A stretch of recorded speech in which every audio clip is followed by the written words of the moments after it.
Hello everyone. So yes, we can start the session now. So this is the Ultimate INICT 2021 targeting the session 3 for this month. So clinical anatomy MCQ discussion session 3 before your examination. So we want to discuss as much as your clinical MCQs so that you can target more better rank. So let's start with the session. So myself Dr. Mona Lisa. Before starting the session, I would like to give you a brief introduction about myself and about the platform of Unacademy. So I have done my MD Anatomy from Armed Force Medical College, Pune, and I am your educator on the Unacademy platform for the anatomy subject. Special class features. What are the benefits of special class? So in a special class feature, it's an interactive class where you can attend the session live. You can study anywhere, anytime from the top educators of Unacademy platform. Polls are conducted, and among the polls conducted, the learners can interact, raise your hand and get your doubts clear right itself in the session. Never miss a session. So when you start seeing the session and you start following that educator on the Unacademy app, so you will get notification regarding the session and you are not able to miss any of the session of that educator. Lecture notes is provided. So this is an additional benefit which you only get on the Unacademy platform. After completion of the session, you can also download the Unacademy PDF notes. So that is very highly beneficial. Anytime, anywhere, read from the top educators of Unacademy platform.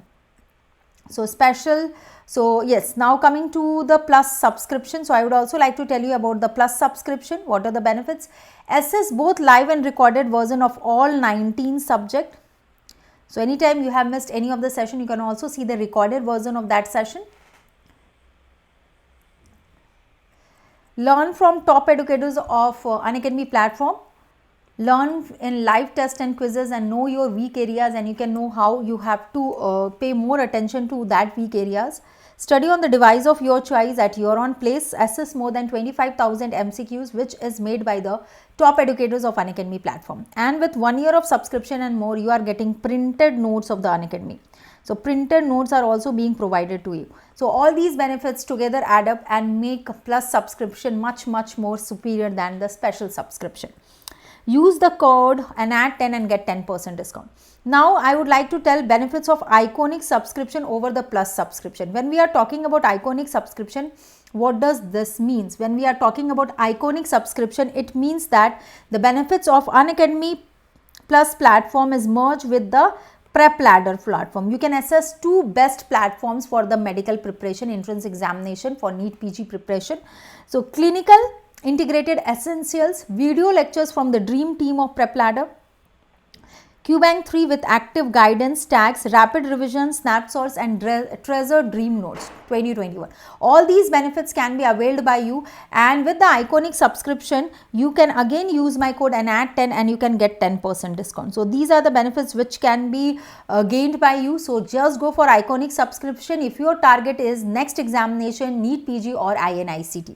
I also want to tell about, I want to show you this slide where you can have a comparison done between the NEET PG plus subscription and that of iconic subscription. So whichever suits you, you can go for that. You can use my code ANAT10 for availing 10% discount. So if you use this code, you will get additional 10% discount. It totally depends on you, but if you are the student of first or second year, you want to target next examination along with your prof university exam, then go for 3 or 4 years of subscription. If you are the student of final year or in internship, you can just take 1 year of subscription. So my dear aspirants, also I want to give you the information regarding 25,000 and more high-yield clinical MCQs on the platform of Unacademy. Includes a detailed explanation given to each and every MCQs by the top educators of Unacademy platform. So just grab this opportunity, take the subscription, use the code ANAT10. I also want to tell that target your examination by these courses which is started now on the platform of Unacademy. So yes, let's start with the MCQ session now. All the best students. So let's start with the MCQ session now. Let's start with the first MCQ. So I will give you 15 to 30 seconds for giving the answer and then I will come up with the explanation. Abducent nerve. A sharp instrument is passed through the superior orbital fissure and could most likely sever which of the following structure? What is the location? The location is superior orbital fissure. What is the location? The location is superior orbital fissure. See here, the location is superior orbital fissure. Okay, so the location is superior orbital fissure where a sharp instrument has been introduced and it could sever which of the following structure? The options are abducens nerve, facial nerve, mandibular nerve or middle meningeal artery. 4 options are there and you have to mark the correct answer. Now, my dear aspirants, the correct answer here is, so yes, I will give you 15 to 30 seconds for marking the correct answer and then I will come up with the explanation. It becomes an easy MCQ. Why? Because the location of the fissure is already provided. So, abducens nerve is the right answer. And a very easy way to remember which structures are passing through superior orbital fissure is that all the nerves which is innervating the eye other than that of optic nerve. So, all the nerves like third nerve, oculomotor nerve, trochlear nerve, abducens nerve, also branches of ophthalmic, that is nasociliary. So, we have got frontal nerve, all these nerves along with that of superior ophthalmic vein and most inferior aspect inferior ophthalmic vein, these all structures passes through superior orbital fissure. So, here the location is mentioned. So, sixth nerve is the correct answer which will get shivered off if the instrument is passed through superior orbital fissure. So, yes, now come to this. So, we have got abducens nerve as the correct answer because it is passing through superior orbital fissure.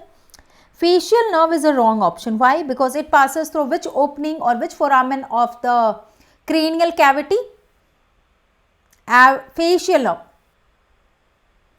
Internal acoustic meatus. It passes through internal acoustic meatus. Mandibular nerve is also wrong option. Why? Mandibular nerve is passing through which foramen? Mandibular nerve is passing through foramen ovale. Along with, so what structures passes? Male passes through foramen ovale, middle meningeal artery. So, what passes? Sorry, accessory middle meningeal artery. M for mandibular nerve, A for accessory middle meningeal artery, L for lesser petrosal nerve and E for emissary vein. Now, the other option was middle meningeal artery. Middle meningeal artery is passing through foramen spinosum.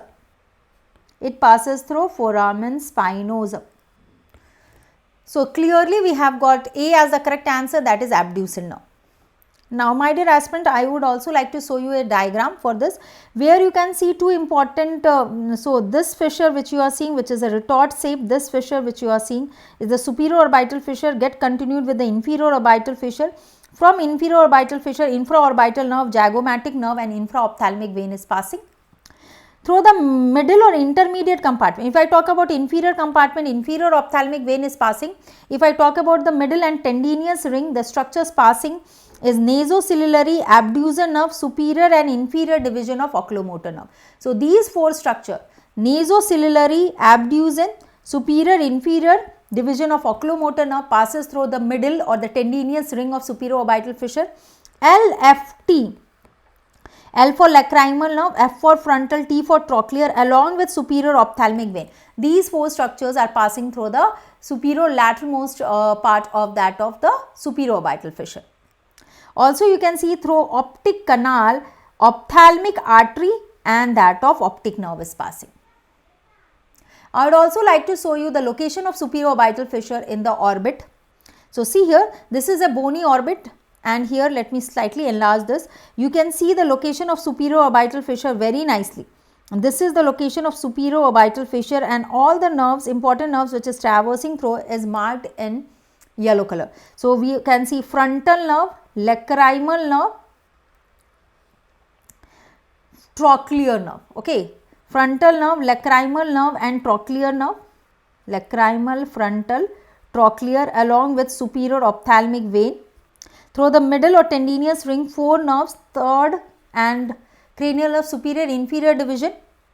Also passes is the 6th nerve, abducens nerve को supply करने वाला abducens nerve LR6 and we have got SO. So, superior oblique SO4 and LR6. Lateral rectus is supplied by abducens nerve and superior and that of SO4, that means trochlear nerve supplying superior oblique.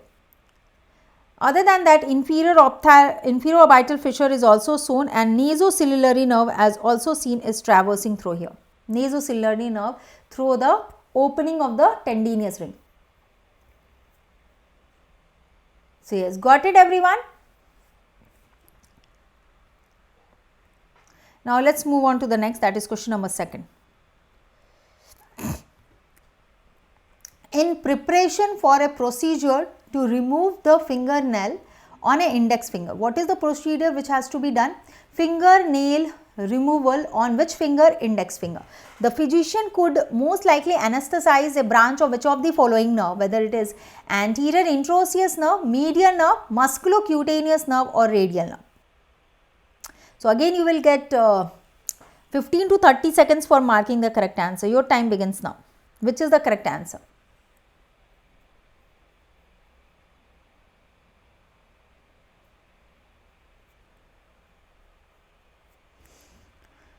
So which is the right answer? Which nerve is most likely involved? Anterior interosseous nerve, median, musculocutaneous or radial nerve?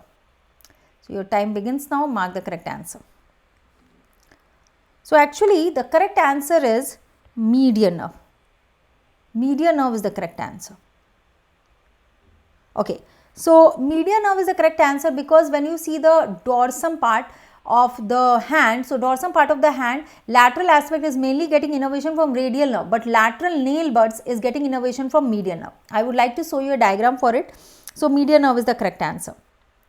So if I talk about the lateral surface of the palm, so palmar aspect of the lateral surface is getting innervation from median nerve, and also the nail buds on the dorsum surface, that is lateral aspect, is getting innervation from median nerve.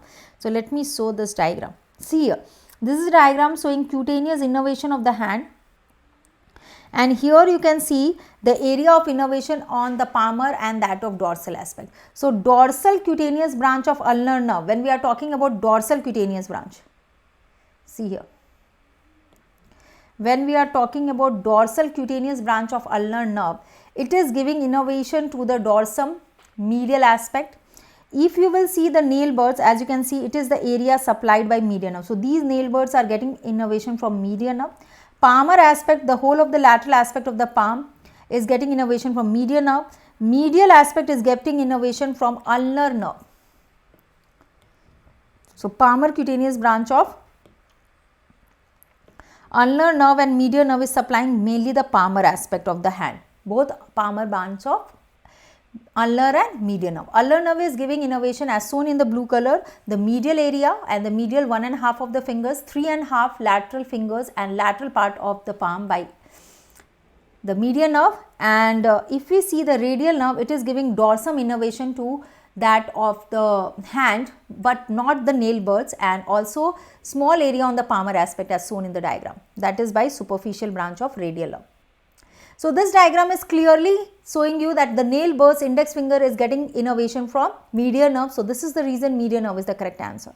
So let's move on to the other option. Why other options are not correct? Anterior interosseous nerve, nor the musculocutaneous nerve, so is supplying any structures of the hand. Actually anterior interosseous nerve is supplying the deeper muscles of the flexor group, flexor pollicis longus, lateral half of flexor digitorum profundus and pronator quadratus. So these three muscles, which are the muscles of deeper forearm muscles, deeper forearm flexor muscles, flexor compartment muscle, flexor pollicis longus, lateral half of flexor digitorum profundus and pronator quadratus. When we are talking about musculocutaneous nerve, it is giving innervation to coracobrachialis muscle, biceps muscle and brachialis muscle. After giving innervation to these three muscles of the anterior aspect of arm, that is coracobrachialis, biceps brachii and that of brachialis, thereafter ये nerve क्या बन जाता है? This nerve becomes lateral cutaneous nerve of forearm. So this nerve becomes lateral cutaneous nerve of forearm. Now coming to the radial nerve. Radial nerve is not the right answer because it is giving innervation to radial side of the dorsal surface of hand, but not the fingertips or the nail buds. Ulnar nerve supplies palmar, and this is the reason it is not correct, palmar and dorsal aspect of the medial hand and mainly 4th and 5th digit. So I think this is quite clear that why we have chosen median nerve as the correct answer for question number 2nd. Let's move on to the next, that is question number 3rd.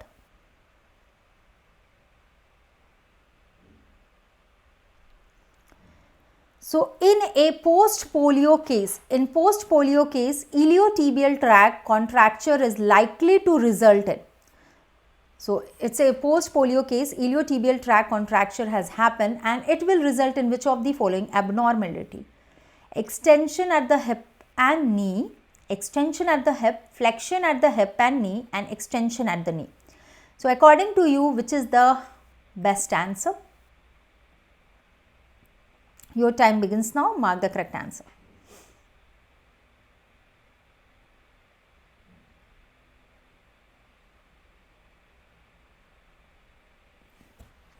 So the best answer here is, let me mark the correct answer, is flexion of hip and knee. Flexion of hip and knee. Actually, in cases of post polio cases, what has been seen, that there is contracture of iliotibial tract, and this abnormality will lead to flexion. If we go for the most characteristic feature which is seen in the polio case, is the flexion happens at the two joint, that is hip joint and knee joint. So we have got C as the correct answer. So this is the most important classical feature which is seen. Other than that, other than flexion at the hip and knee, other features which is seen is, so it will also lead to abduction. So not only flexion of hip and knee, it also leads to abduction and lateral rotation. It also leads to abduction and lateral rotation of hip and knee joint. Okay, it also leads to abduction and lateral rotation of hip and knee joint. So question number 3, C is the correct answer. In post polio cases, iliotibial tracts leads to following abnormality.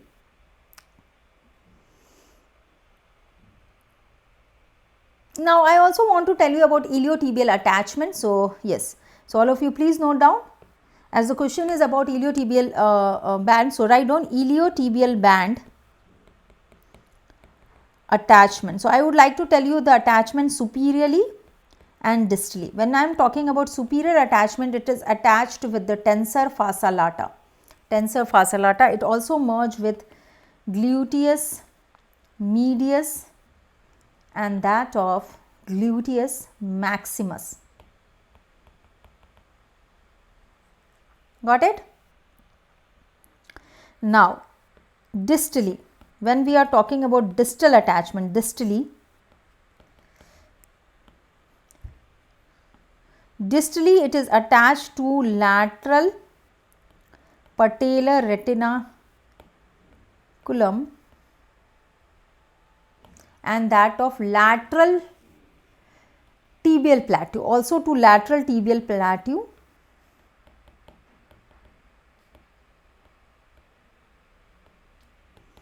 and that of fibular head, So this is superior and inferior attachment of iliotibial tract. Let me show you the diagram for this. So here you can see this is the iliotibial band which you have been seen. This is the iliotibial band which you have seen, and this iliotibial band, iliotibial band in the upper aspect merges with the tensor fascia lata, as you can see, and also with gluteus medius and that of maximus. It also merges with gluteus maximus and that of medius. See here, iliotibial band is here and this is merging with tensor fascia lata and also gluteus medius and that of maximus. Okay. Now, typical contracture of the polio. So, when you will see a case of typical contracture of the polio case, what I told you, there is flexion of knee joint and also there is flexion of hip joint. This was the presentation. So, see here, here you can see the knee is flexed, flexion contracture of the knee. So, flexion of knee is there. Also, there is flexion and abduction of hip, and also there will be valgus deformity of knee and leg. What does this mean? Valgus deformity of knee and leg, that means the knee and hip is both flexed position and it is also in the abducted position. So, this is the correct position. This is the typical presentation of the patient of contracture of polio, post polio contracture. This condition is called as post polio contracture. So, this image is showing the position which was asked in the MCQ, and clearly we can see primarily occurs the flexion of hip and knee. Additional abnormality is abduction of hip and that of knee joint. Let's move on to the next question, number 4. A medical resident performed a diagnostic procedure on 32-year-old male. He inserts a needle along the upper border of 10th rib at the mid-axillary line. Which of the following is most likely punctured as a result of innervation? Okay, so the thing is that the landmarks are upper border of 10th rib is involved in the mid-axillary line. So which of the following structure is most likely to be punctured, whether it is right lobe, right lower lung lobe, intercostal arteries, hepatic vein or the liver. So we have got 4 options and you have to mark the right answer.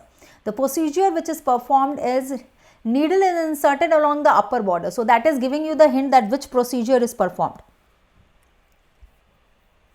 So your time starts now, mark the correct answer. 4 options are there.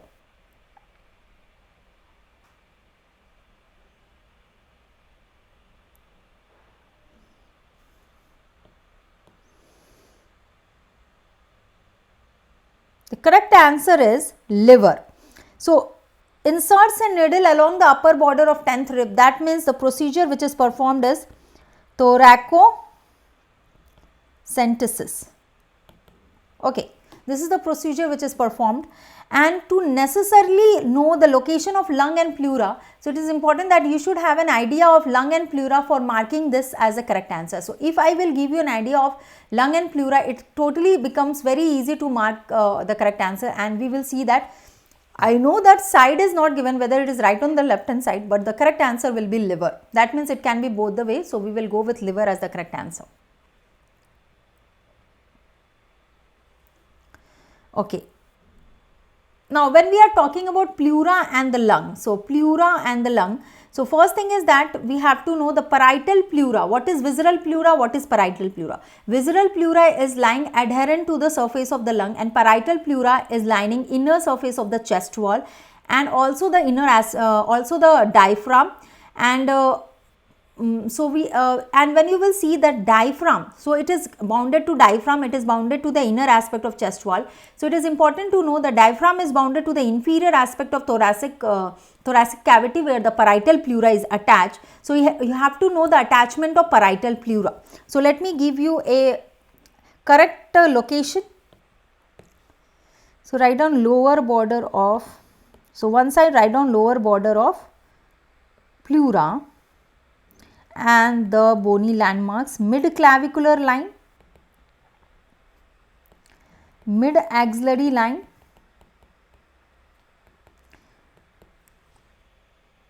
paravertebral line. So these are the markings: lower border of pleura, mid-clavicular line, mid-axillary line, and that of paravertebral line. So we have to pick the right one. So when we are talking about right hand side and when we are talking about left hand side, both surface landmark are equal. So in the mid clavicular line, it is at the level of 7th rib. In mid axillary line, it is at the level of 10th rib. And in the paravertebral line, it corresponds to 12th rib. Okay, 12th rib. Got it? Now if I talk about lower border of the lung, so it will be located 2 intercostal spaces above.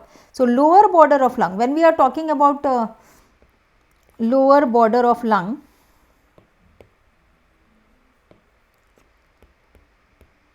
when we are talking about lower border of lung,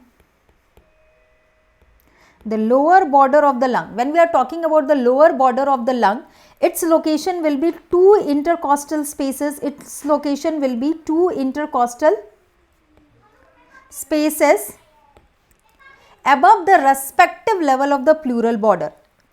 Above the respective level of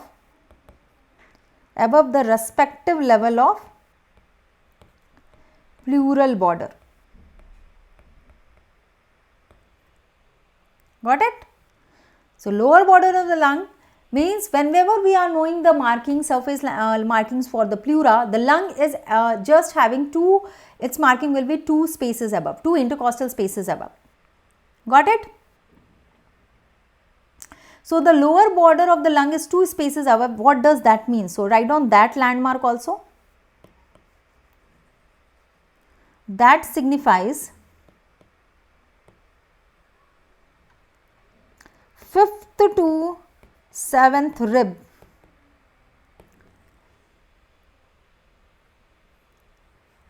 is the level which will be chosen for mid-clavicular line to perform the thoracocentesis. So what I am telling, what will be the preferred site for performing the procedure? So 5th to 7th rib in mid-clavicular line, 7th to 8th rib in mid-axillary line, and 9th to 11th rib in paravertebral line, This is the correct landmark where the procedure should be performed so that important structures are not injured. Now I want to show you a diagram where you can see the liver locations. Can you see the liver level is corresponding to that of 8th, 9th and 10th, and also you can say 7th ribs. Okay, so 10th rib is corresponding to the location on right hand side to that of the liver. So here let's move on to the other options. Okay, so let's move on to this. Yeah, so right lower lobe of the lung, if the procedure is performed around which line? Right, okay, right mid axillary line is given. Okay my dear aspirants, right side is also given. So ये तो बहुत easy हो गया. I thought कि right side नहीं दिया था, but right side is also given. It's also so please note down, right side mid axillary line is also mentioned. That means liver is the best answer. No doubt about that because we have seen the location of the liver. Now right mid axillary line along the 10th rib, if you talk about along the 10th rib, okay, so 7th to 8th rib is the correct position. So that is the thing. So there will be involvement of liver, mid axillary line, 10th rib. Now if we talk about the other options, intercostal arteries. Okay, now my dear aspirants, so we have clearly that right lower lung lobe is not injured, but liver is more in direct contact on the right hand side to get injured. If I talk about the intercostal arteries or vessels, we know that they are exactly located in the intercostal space. And their direction is in the lower rib. Okay, it is in the costal groove of the lower rib. So whenever the needle is introduced, see here also when the diagnostic procedure has to be performed, the needle is introduced along the upper border. See here, needle is introduced along the upper border of 10th rib. So intercostal is also not the correct answer. And hepatic vein again can be the correct answer because hepatic vein we know is opening inside the inferior vena cava, so it will not, there will be no injury going to such a deep level. So best answer and the location of the liver is shown in the diagram, so D is the best answer. Let's move on to the next, that is question number 5th. Amniocentesis is performed on a 35-year-old pregnant woman. 35-year-old pregnant women, the phospholipid content of amniotic fluid, the phospholipid content of amniotic fluid is determined in order to check for fetal neural tube defect, erythroblastosis fetalis, fetal lung maturity or cystic fibrosis. Question number 5th, mark the correct answer. 4 options are there and you have to mark the correct answer. Which is the correct answer for question number 5th?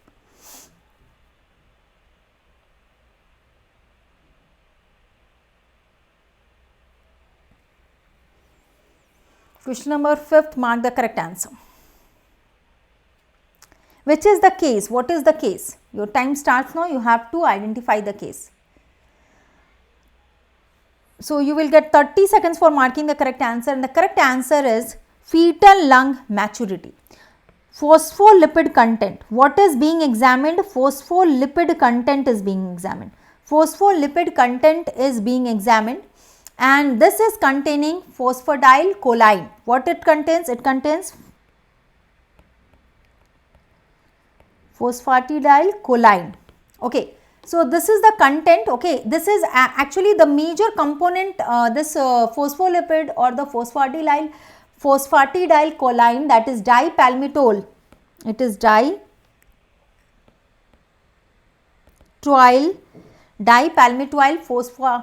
phosphatidylcholine, the constituent which has to be measured for because it is an important composition for the pulmonary surfactant. So, the level of phospholipid will and this level, which is, this is also called, other name is lecithin. So, please do not get confused, that are similar thing only, lecithin. This lipid, this content is important for us to know. This content in the amniotic cavity fluid is important to know whether the lung is mature or not. Okay. So, actually what happens when lecithin ratio sphygmomyelin is seen, the ratio, that is L by S, in the case of amniotic fluid, in the cases of amniotic fluid, when measured in the case of amniotic fluid, and it happens to be greater than 2. This ratio happens to be greater than 2. What does that mean? That means the fetal lung is matured. What is that condition? That means the fetal lung is matured. The fetal lung is matured. Got it? Adequate, it's very important that if we find that this ratio is less, then we have to in cases where we have to go for preterm delivery, we have to go for induction of labor and all, then we have to give steroids. In that case, the mother is given corticosteroids so that the lung becomes matured. So, this is an important condition which is done. So, yes, the correct answer is fetal lung maturity when phospholipid content is measured. What about the other defect? Fetal neural tube defect, erythroblastosis fetalis, cystic fibrosis. So, let me come up with that. Actually, when we are talking about option A, that is the case of fetal neural tube defect. So, when we are talking about fetal neural tube defect and it is suspected that what structure, what constituent has to be measured. In this case, alpha fetoprotein is measured in the amniotic fluid, and if the level of alpha fetoprotein, is elevated, it is a case of neural tube defect and can be a case of spina bifida. The option B, in case of suspected erythroblastosis fetalis, and in case here amniocentesis is performed, and here what happens, fetal hemolysis assess has to be done in this case. If you are suspecting erythroblastosis fetalis. The other option was cystic fibrosis ka diagnosis. So, antenatal diagnosis of cystic fibrosis requires a mutation analysis, genetic mutation analysis of fetal cells. That is also a procedure for amniocentesis. So, these were the options provided and the disease to which it is connected. So, yes, phospholipid, fetal lung maturity, which was the correct answer. Neural tube defect, alpha fetoprotein level increased. Suspected erythroblastosis fetalis, we have to assess for fetal hemolysis, and also bilirubin levels should be checked. In cases of cystic fibrosis, we will go with genetic mutation analysis. So, my dear aspirants, before ending the session, what I want you to tell that do like, subscribe, thank you, do like, subscribe, let's crack NEET PG platform. And so, on Saturdays and Sundays, so today is Friday and again on Saturdays and Sundays, Saturday will be 2 evening sessions and Sunday afternoon will be 3 sessions. These are for anatomy, MCQs, quick revision and learning anatomy. So, do present for this session live on the Unacademy platform, and the basic important point is that you will also be provided with the PDF notes. So, just grab this opportunity and be present. Use the code ANAT10 to unlock the session, or for taking the subscription get 10% discount. Like, subscribe and download the PDF notes on the special free platform of Unacademy. Thank you. So, let's meet Saturday evening 2 sessions, Sunday 3 sessions. All the best. Keep studying. Thank you so much. Okay. So, we will again meet with the special free sessions on the Unacademy platform. So, for that you have to download the Unacademy app, and after downloading the Unacademy app, find your goal as NEET PG. All the link of my sessions will be given on Let's Crack NEET PG platform, Unacademy NEET PG platform, INICT platform. So, just grab this opportunity. Thank you so much. Thank you.